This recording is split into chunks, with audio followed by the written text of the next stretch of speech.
যে নির্বাচন হলে বিএনপি অনেক সংখ্যাগরিষ্ঠতা পেয়ে ক্ষমতায় যাবে, তাইলে বিএনপির একটি গুরু দায়িত্ব কাঁধে চাপবে। এই জুলাই ডিক্লারেশনে যে ভালো ভালো জিনিসগুলো আছে সেগুলো যেন সমাদৃত হয়, সেগুলো যেন গ্রহণ করা হয়। সেগুলো গ্রহণ করলে এবং সেইগুলো রাজনৈতিক জীবনে ইমপ্লিমেন্ট করলে, প্রশাসনিক জীবনে করলে, জুডিশিয়ারিতে করলে, ন্যাশনাল কনসেনসাস তৈরি হলেই এটা সবাই যখন মত দিবে তখন আইনে এটাকে প্রয়োগ করার ক্ষেত্রে কোনো অসুবিধা থাকবে না। এখানে সালাউদ্দিন ভাই যেটা বলেছেন, সালাউদ্দিন ভাই আর আমি একই হলে ছিলাম, ওনার সঙ্গে আমি খুবই ব্যক্তিগতভাবেই আমার পরিচয় আছে সালাউদ্দিন ভাইয়ের সঙ্গে। উনি আইনের ছাত্র ছিলেন, পরে অ্যাডমিনে ছিলেন, সিভিল সার্ভিসে, পরে পলিটিক্সে গিয়ে উনি প্রতিমন্ত্রীও ছিলেন, যোগাযোগ প্রতিমন্ত্রী ছিলেন। অত্যন্ত বুদ্ধিমান জ্ঞানী মানুষ, আমার সিনিয়র বড় ভাই, 3 বছরের সিনিয়র উনি, 3 না 4 বছরের বোধহয়। তো উনার সঙ্গে আমি হলে কাটিয়েছি, উনি খুব ধীরস্থির একজন মানুষ। সুতরাং আমি মনে করি উনি যেহেতু একটা ভালো মন্তব্য করেছেন, উনি উনি প্রফেসর ডক্টর ইউনূসকে, যিনি অন্তর্বর্তী সরকারের প্রধান, তাকে অনুরোধ করতে পারেন জুলাই আগস্টে যা ঘটে গেল 2024 সালে, সেটা বাংলাদেশের ইতিহাসে একটা অধ্যায়ের সূচনা করেছে, ঐতিহাসিক অধ্যায়। আমরা ইতিহাসে অনেক অধ্যায় থাকে, বিভিন্ন ধরনের অধ্যায়, আন্দোলনের অধ্যায় থাকে, রাজবংশের অধ্যায় থাকে, প্রশাসনের বিভিন্ন রাজবংশের শাসন সম্পর্কে অধ্যায় থাকে। তো জুলাই আগস্টের যে বিপ্লব হয়ে গেল বাংলাদেশে, বা আন্দোলন হয়ে গেল যাই বলেন, সেটা কিন্তু একটা অধ্যায়। এটাকে আপনি মুছে ফেলতে পারবেন। এই যে কিছু ছেলে, তরুণ, কিছু না, বিশাল, এরা নিজেদেরকে অর্গানাইজ করেছে এবং অর্গানাইজ করে একটা মুভমেন্টে গিয়েছে একটি সরকারের বিরুদ্ধে, এবং সেই সরকার 15 বছর যাবৎ ক্ষমতায় ছিল। তো সেটা কিন্তু কম কথা নয়। সুতরাং এই ডেক্লারেশনটা নিয়ে এখন কথা হচ্ছে। আমার প্রশ্ন হলো এই, জুলাই সনদে জুলাই সনদে যদি কোনো ভালো জিনিস থেকে থাকে, বা জুলাই ডিক্লারেশনে জাতির জন্য মঙ্গলজনক কিছু থাকলে, সেটা এটা আমরা আমরা আমাদের জানতে অসুবিধা কোথায়, আমরা জানতে চাই। এবং আমি আশা করছি যে এই জুলাই ডিক্লারেশনে হয়তো অনেক কিছু এই জাতির জন্য মঙ্গলজনক হবে। যেমন আমি একটা কথা আমি শুনতে পেয়েছি যে 2বারের বেশি কেউ প্রধানমন্ত্রী হতে পারবেন না, 2 পিরিয়ড, অর্থাৎ 5, 5, 10 বছর। এটা আমি মনে করি অনেক ভালো একটা পদ্ধতি। তাতে হয় কি, ওই যে আপনার ফেসিস্ট বলেন না ডিকটেটর বলেন, এটা হওয়ার সুযোগ থাকবে না। তার কারণ আপনি তো 2বারের বেশি প্রধানমন্ত্রী হইতে পারছেন না, তারপরে আপনার ফ্যামিলির লেগেসিটা তৈরি হচ্ছে না। অনেক সময় দেখা যায়, হ্যাঁ, ফ্যামিলির লেগেসি যে খারাপ তা না, যদি প্রধানমন্ত্রীর ছেলে উপযুক্ত হয় বা মেয়ে উপযুক্ত হয় তাহলে প্রধানমন্ত্রী হোক, অসুবিধা নাই। ভারতের প্রথম প্রধানমন্ত্রী পণ্ডিত জওহরলাল নেহেরুর মেয়ে ইন্দিরা গান্ধী যোগ্য ছিলেন, এই ব্যাপারে কারো কোনো সন্দেহ নেই, তাই না? সেই রকম কিন্তু অনেক ক্ষেত্রে দেখা যায় যে যোগ্য প্রেসিডেন্ট বা যোগ্য প্রধানমন্ত্রীর ছেলে বা মেয়েরা সেরকম পিতার মতো যোগ্য হয় না, বা মায়ের মতো যোগ্য হয় না। সেই ক্ষেত্রে কিন্তু ব্যত্যয় ঘটে। তাইলে আমি মনে করি এইটা 2বারের বেশি যে কেউ প্রধানমন্ত্রী হতে পারবেন না, এটা ভালো। আমেরিকাতেও আছে যে 2বারের বেশি কেউ প্রেসিডেন্ট হতে পারবেন না। তো জুলাই ডিক্লারেশনে আমি শুনেছি যে এই ধরনের কিছু প্রস্তাবনা আছে, আরো কিছু বিষয় আছে, কিছু সংবিধানের কিছু পরিবর্তন আসবে। সেই পরিবর্তনগুলো গণতন্ত্রের জন্য যদি সহায়ক হয় তাইলে খুবই ভালো কথা। এখন প্রশ্নটা অন্য জায়গায়। এখানে আমাদের আফসারি ভাই আছেন এবং ব্যারিস্টার সাহেব আছেন, ওনারা দুইজনই আমার চেয়ে বুজুর্গান। ওনাদের কাছে আমি ভালো করে জানতে চাইবো যে এই জুলাই ডিক্লারেশনটা যদি ইমপ্লিমেন্টেশন না হয় তাহলে কিন্তু একটা বিরাট ব্যত্যয় ঘটবে।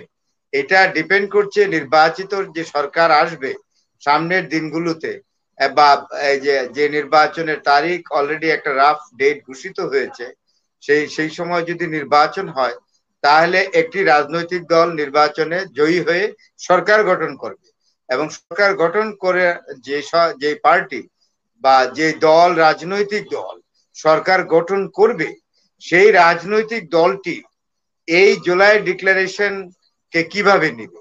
এই জুলাই ডিক্লারেশনের মধ্যে যদি তাদের ওই যেই দল ক্ষমতায় যাবে সেই দলের যদি স্বার্থের কোনো পরিপন্থী কিছু থাকে, তাহলে তারা যদি এটাকে গ্রহণ না করে, তাহলে তো এখানে একটা সমস্যার জট থেকেই যাবে।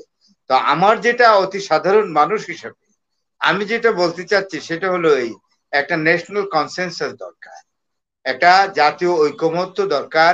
আমি এই বর্তমান সরকারের যে প্রধান আছেন, হ্যাঁ, চিফ অ্যাডভাইজার যিনি আছেন প্রফেসর ডক্টর মোহাম্মদ ইউনূস, উনি অত্যন্ত যোগ্যতম ব্যক্তি। আমি মনে করি উনি সর্বদলীয় একটি সভা ডাকেন এবং ওনার পক্ষে এটা সম্ভব। আমাদের ওনার উপরে আস্থা আছে। আমি মনে করি প্রায় সমস্ত রাজনৈতিক দলগুলো, যে দলগুলো এখন অ্যাক্টিভ আছে বাংলাদেশে, তাদের সবারই কম বেশি ওনার উপরে আস্থা আছে এবং উনি একজন বিশ্ব খ্যাতিমান ব্যক্তি। সেই হিসাবে উনি যদি জাতিকে ডাকেন, সেখানে আওয়ামী লীগ আছে, জামাত আছে, আমাদের ভাই আফসারি ভাইদের দল আছে, ব্যারিস্টার সাহেব কোন দলের আমি ঠিক জানি না, আমি সরি, আপনি কিছু মনে নেবেন না। উনারাও যদি কোনো দলভুক্ত হয়ে থাকেন, সেই দলকেও চায়ের দাওয়াত করেন এবং এইটা অতি তাড়াতাড়ি চায়ের টেবিলে ডাকতে হবে। এবং টেবিলটা ছোট হলে চলবে না, টেবিলটা হতে হবে অনেক লম্বা। It might be round table conference. British সরকারও কিন্তু রাউন্ড টেবিল কনফারেন্স ডাকতেন এবং ভারত থেকে অনেক বিশিষ্ট নেতা লন্ডনে যাইতেন জাহাজে করে, প্লেনে করে রাউন্ড টেবিল কনফারেন্সে যোগদানের জন্য। সেটা আমরা ব্রিটিশ রাজের ইতিহাসে পড়েছি। সুতরাং জাতির ক্রান্তি লগ্নে এই ধরনের বৈঠক খুবই সময় উপযোগী। এখানে যেমন আমাদের আফসারি ভাইদের মতো যেমন একটা বিশেষ বয়সের অভিজ্ঞ মানুষ আছেন, আবার ব্যারিস্টার সাহেবের মতো অপেক্ষাকৃত তরুণ মানুষও আছেন, এবং যারা এই জুলাই বিপ্লবে যে তরুণ যোদ্ধারা অংশগ্রহণ করেছে, সেই সকল যোদ্ধারা ছেলে মেয়েরা, তাদেরও প্রতিনিধি এখানে থাকবে। সুতরাং এই জুলাই ডিক্লারেশনে কি আছে এইটা তাদের সামনে খোলাসা করা হোক। খোলাসা করা হলে এটার মধ্যে যদি কোনো কিছু এমন থাকে যে এটা জাতীয় জীবনে খুব একটা কাজে লাগবে না, বরং বিবাদ সৃষ্টি হতে পারে, সেটা বাদ দেওয়া হোক এবং নতুন কিছু সংযোজন করা হোক, কিছু বিয়োজন হবে এবং জাতির জন্য গণতন্ত্রের পথকে শক্তিশালী এবং সুগম করার জন্য, একটি টেকসই গণতান্ত্রিক ব্যবস্থায় পৌঁছানোর জন্য যদি জুলাই ডিক্লারেশন এমন কিছু থাকে, তাহলে অবশ্যই সেটা আমাদের গ্রহণ করতে হবে। এই ব্যাপারে কোনো সন্দেহ নাই। আমার এই ব্যাপারে সম্পূর্ণ আস্থা।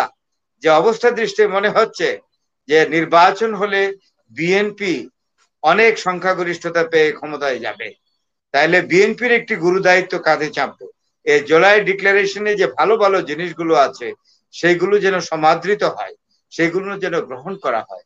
সেগুলো গ্রহণ করলে এবং সেইগুলো রাজনৈতিক জীবনে ইমপ্লিমেন্ট করলে, প্রশাসনিক জীবনে করলে, জুডিশিয়ারিতে করলে, একটা বিষয় নিয়ে একটু আপনার একটা আমি মন্তব্য শেষ চাই করি, যে আমি এটা শেষ করি, জুডিশিয়ারিতে করলে বা সরকারের সকল অর্গানে জুলাই ডিক্লারেশনের যে ভালো ভালো জিনিসগুলো আছে সেইগুলো যদি ইমপ্লিমেন্ট করা হয়, তাহলে জাতি একটি বলিষ্ঠ রাজনৈতিক অবস্থায় ফিরে যাবে, যেটা হবে আমাদের জন্য ভবিষ্যতে মঙ্গলজনক। জি বলুন, এখন আপনার প্রশ্ন। জি, আমি একটু একটা বিষয় জানতে চাচ্ছি আপনার কাছে, যে জুলাই সনদ নিয়ে এনসিপি বা যারা জুলাই যোদ্ধা রয়েছেন তাদের যে দাবি জুলাই সনদকে সাংবিধানিক রূপ দিতে হবে এবং আইনগতভাবে বৈধতা দিতে হবে। অপরদিকে জনাব সালাউদ্দিন আহমেদ তিনি যেটা বলেছেন যে রাজনৈতিক দলগুলো জুলাই সনদ নিয়ে ঐক্যমতে পৌঁছানোটাই সবচেয়ে বড় আইনি বৈধতা। তো রাজনৈতিক দলগুলো ঐক্যমতে পৌঁছালেই কি জুলাই সনদের বৈধতা হয়ে যাবে, নাকি আইনিভাবে বৈধতা দিয়ে সাংবিধানিক রূপ দেওয়াটাও জরুরি জুলাই সনদ? আপনি একটা খুব চমৎকার গুরুত্বপূর্ণ প্রশ্ন করেছেন। ন্যাশনাল কনসেনসাস তৈরি হলেই এটা সবাই যখন মত দিবে তখন আইনে এটাকে প্রয়োগ করার ক্ষেত্রে কোনো অসুবিধা থাকবে না। এখানে সালাউদ্দিন ভাই যেটা বলেছেন, সালাউদ্দিন ভাই আর আমি একই হলে ছিলাম, ওনার সঙ্গে আমি খুবই ব্যক্তিগতভাবেই আমার পরিচয় আছে সালাউদ্দিন ভাইয়ের সঙ্গে।